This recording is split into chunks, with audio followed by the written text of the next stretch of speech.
اعوذ باللہ من الشیطان الرجیم بسم اللہ الرحمن الرحیم۔ سامعین اور ناظرین، 20 صفر المظفر ان کے چہلم کا دن ہے جنہوں نے اللہ کے دین کی سربلندی کے لیے اپنی جانوں کا نذرانہ پیش کیا۔ وہ بالیقین حسین ہیں، نبی کا نور عین ہیں، علی کے دل کا چین ہیں، اور وہ حسین کی اولاد ہیں، اور وہ حسین کے بھائی ہیں، اور وہ حسین کے بزرگوار ہیں، اور وہ حسین کے اصحاب ہیں، وہ شہدائے کربلا ہیں۔ اور شیعان علی شہدائے کربلا کی بے نظیر، بے مثال، ناقابل فراموش اور لازوال قربانیوں کو یاد کرتے ہوئے ان تمام مقدس ہستیوں کا چہلم بڑی عقیدت و احترام کے ساتھ مناتے ہیں۔ سامعین، اگر کسی کے محلے میں کوئی فوت ہو جائے اور ٹھیک اسی دن اس محلے میں کسی کی شادی ہو یا اس محلے سے کوئی بارات گزرنی ہو تو جن کے ہاں شادی ہوتی ہے وہ اس بات کا خاص خیال رکھتے ہیں کہ گانے نہیں لگانے، ناچ گانا نہیں کرنا، ڈھول ڈمکا نہیں بجانا، ہوائی فائرنگ نہیں کرنی، کیونکہ محلے میں مرگ ہو گئی ہے۔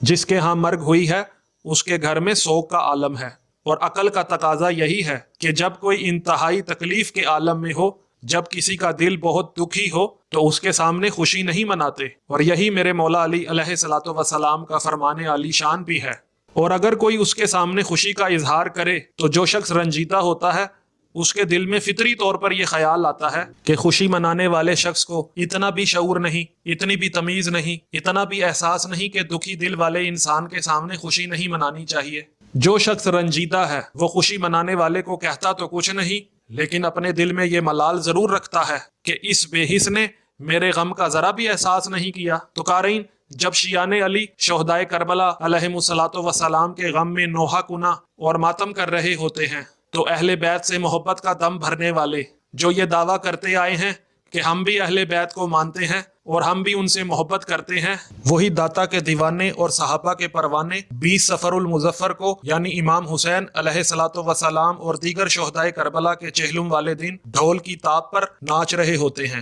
رقص کر رہے ہوتے ہیں، کیونکہ یہ داتا کے عرس کی خوشی میں ایسا کر رہے ہیں۔ ایک طرف 72 شہداء کے چہلم کا غم منایا جا رہا ہے اور دوسری طرف فقط ایک بزرگ ہستی کی ولادت کی خوشی منائی جا رہی ہے۔ جس کا غم منایا جا رہا ہے وہ جنت کے سردار ہیں، اور جس کی ولادت کی خوشی منائی جا رہی ہے وہ اسی جنت کے طلبگار ہیں۔ تو میں داتا کے دیوانوں سے یہ پوچھتا ہوں کہ کیا جنت کے سردار کا غم زیادہ ہے یا غلام کی پیدائش کی خوشی زیادہ ضروری ہے؟ حسین ہیں جنت کے سردار اور داتا ہیں جنت کے پرستار اور طلبگار۔ اگر ایک ہی دن آقا کی شہادت اور غلام کی ولادت ہو تو پھر عقل کا تقاضا یہ ہے کہ غلام کی ولادت کی خوشی منانے کی بجائے آقا کی شہادت کا غم منایا جائے، کیونکہ آقا غلام پر مقدم ہوتا ہے، آقا غلام پر فضیلت رکھتا ہے۔ او داتا کے دیوانوں اور صحابہ کے پروانوں، کیا منہ دکھاؤ گے قیامت کے دن کہ جب رسول گرامی مرتبت صلی اللہ علیہ وآلہ وسلم فرمائیں گے کہ جس دن میرے شیعہ میرے مظلوم حسین علیہ الصلوۃ والسلام اور ان کی آل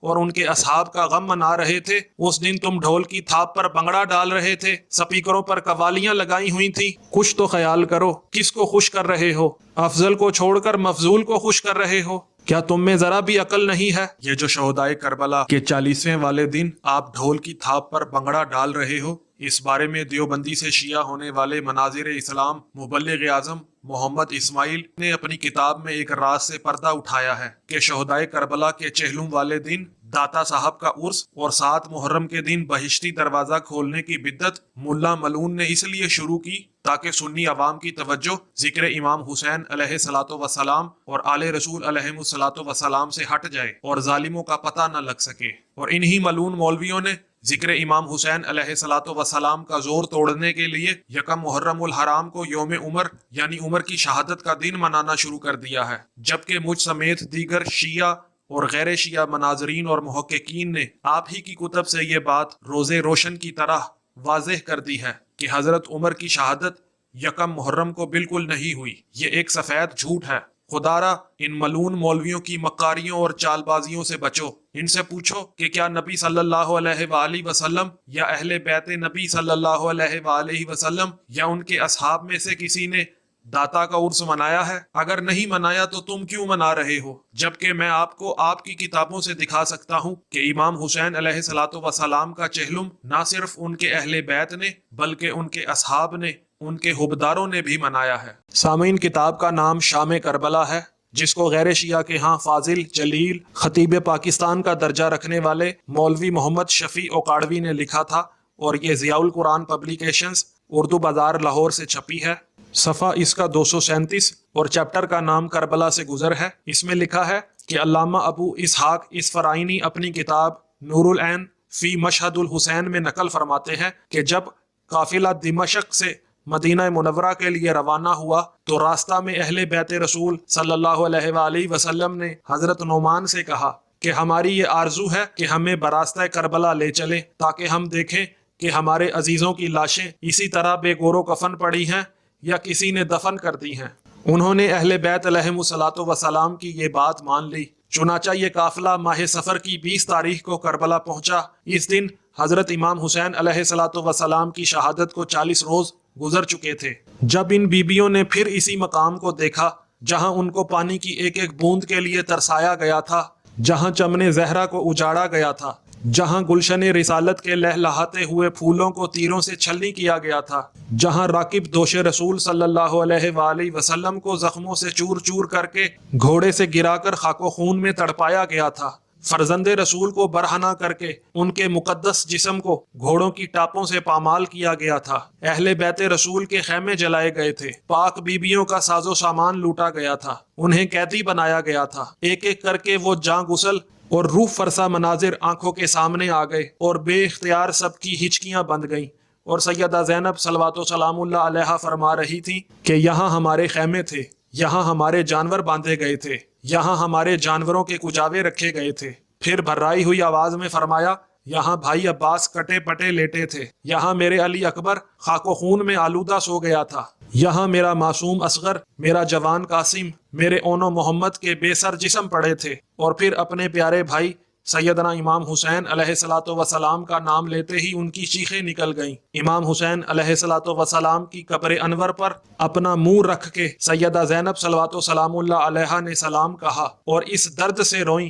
کہ روتے روتے بے حال ہو گئیں، اور سب قافلے والوں کے رونے کی صدائیں بلند ہوئیں۔ ایک قیامت قائم ہو گئی تھی۔ بیبیوں نے اپنے عزیزوں اور سید الشہداء کی قبروں پر جن الفاظ میں اپنے قلبی جذبات کا اظہار کیا ہوگا وہ کون بیان کر سکتا ہے۔ ایک رات ان سب نے وہاں فاتحہ خوانی اور ذکر و تلاوت میں گزاری۔ بوقت رخصت سیدہ زینب رضی اللہ عنہا اپنے بھائی کو ایک بار پھر الوداع کہنے ان کی قبر پر آئیں۔ روتے ہوئے جو کچھ فرمایا شاعر نے اس کی ترجمانی یوں کی ہے، بولی زینب یہ تربت پہ آ کر، کربلا سے میں جاتی ہوں بھائی، ہجر میں تیرے ہوں سخت مضطر،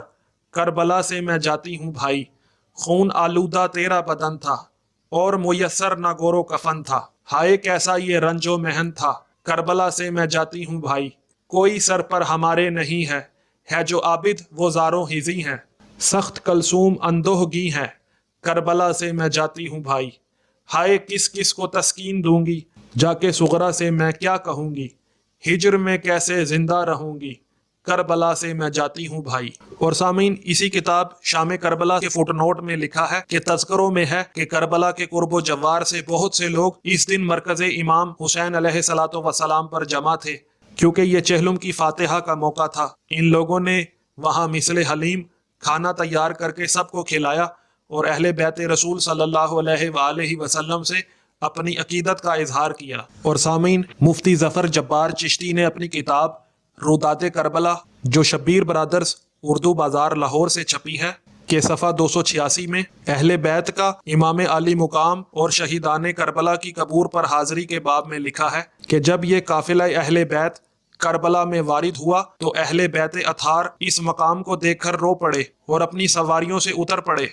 اور سیدھے جہاں سیدنا امام حسین علیہ الصلاۃ والسلام اور دوسرے شہدائے کربلا مدفون تھے ان کی قبر اطہر سے جا کر لپٹ گئے اور سلام کرتے جاتے اور روتے جاتے اور یہ کہا کہ ابن رسول کس زبان سے وہ مصائب بیان کریں جن کا ہم کو کوفہ اور شام میں سامنا کرنا پڑا، اس قوم نے ہم کو کیا کیا تکلیفیں دیں، کیوں کر بیان کریں۔ اور سامعین، مصنف نے تاریخ کربلا کتاب کا حوالہ دیا ہے۔ پھر لکھتے ہیں کہ قریب کی بستی کے لوگ جو بنی الصدیہ تھے وہ بھی جمع ہو گئے اور قبر امام اور دیگر شہدائے کربلا پر آنسو بہانے میں شامل ہو گئے۔ اسی اثنا میں حضرت جابر بن عبداللہ رضی اللہ تعالی عنہ جو مشہور صحابی نبی تھے، اور ان کے ساتھ بنی ہاشم کے کچھ لوگ مدینہ طیبہ سے صرف کربلا میں سید الشہداء امام حسین علیہ الصلوۃ والسلام کی قبور کی حاضری کے لیے پہنچ گئے۔ پھر وہ امام زین العابدین علیہ الصلوۃ والسلام کے گلے مل کر روتے رہے، اور سرکار سید الشہداء امام حسین علیہ الصلوۃ والسلام کی قبر انور سے لپٹ کر بھی روتے رہے، اور 3 دن تک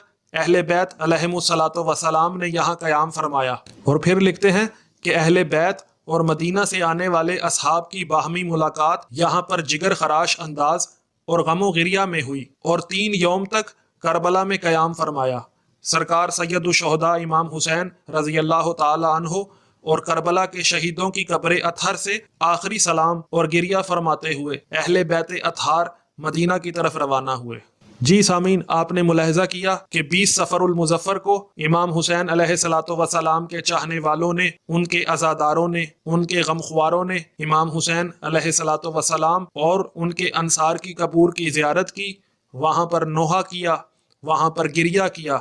اور آج اپنے آپ کو غلام حسین کہنے والے اور اپنے آپ کو خادم حسین کہنے والے اور خادم حسین کے پیروکار، داتا کے دیوانے ڈھول کی تھاپ پر اسی دن رقص کر رہے ہیں۔ کیا یہ کھلا تضاد نہیں؟